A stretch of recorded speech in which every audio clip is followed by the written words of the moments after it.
Just a couple months ago, Elon Musk said this on Twitter. Apparently he's okay with going to hell because that's where the vast majority of people are going. But I would say this in response. If you have everything in this world, but you miss out on heaven, you miss out on the only real, valuable, important thing. And that's exactly what Jesus taught on it. And I think it's interesting, some of the things that Jesus taught regarding hell. He's the one that talked the most about it in Scripture. So let's look at one of those instances. Let's look at Mark chapter 9. We'll begin in verse 43. If your hand causes you to sin, cut it off. It is better for you to enter into life maimed rather than having two hands to go to hell, into the fire that shall never be quenched, where the worm does not die and the fire is not quenched. And he goes on to say the same thing about cutting our foot off and plucking our eye out if they cause us to sin.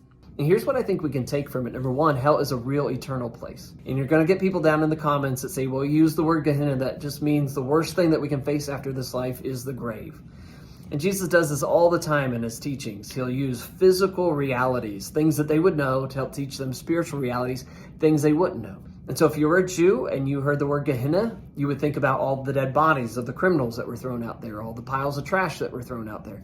And if you were to go out there, no self-respecting Jew would go out there, there's nothing clean, but you would see worms on the bodies, you would see fires on the piles of trash. That's the picture he's trying to get us to see. So his point is hell is just awful. It's the place where a worm doesn't die. Like, you could just imagine maggots crawling all over you for eternity. Like, that's enough to make your skin crawl. It's a place where the fire's not quenched. Sounds painful, doesn't it? But eventually all the worms eating those dead bodies at Gehenna would die, and the fires and the trash piles would go out, but not the place that Jesus describes. But he's trying to get us to see that hell is a horrible, terrifying place that you don't want to go. And so hell is so awful, Jesus says whatever sacrifice that we have to make sure we don't go there is going to be worth it. So he's not talking about self-amputation. He's talking about the violence and the gruesomeness of this, getting us to stop and think about the seriousness of our sin and the things that might cause us to sin. And maybe Elon Musk feels like a lot of people do, that they're never going to be good enough to make it to heaven, so they're going to settle for hell. Well, the good news is you don't have to settle. God doesn't want you to go to hell. God's prepared heaven for you. You see, he's done everything that he can to make sure you have a choice in the matter. You see, heaven's not about being good enough to go there. Jesus was good enough for all of us. But it's about making the necessary sacrifices and living righteously for him and doing things his way. But sadly, not very many people are willing to make any sacrifices, and they just want to live the way they want to live and do the things they want to do.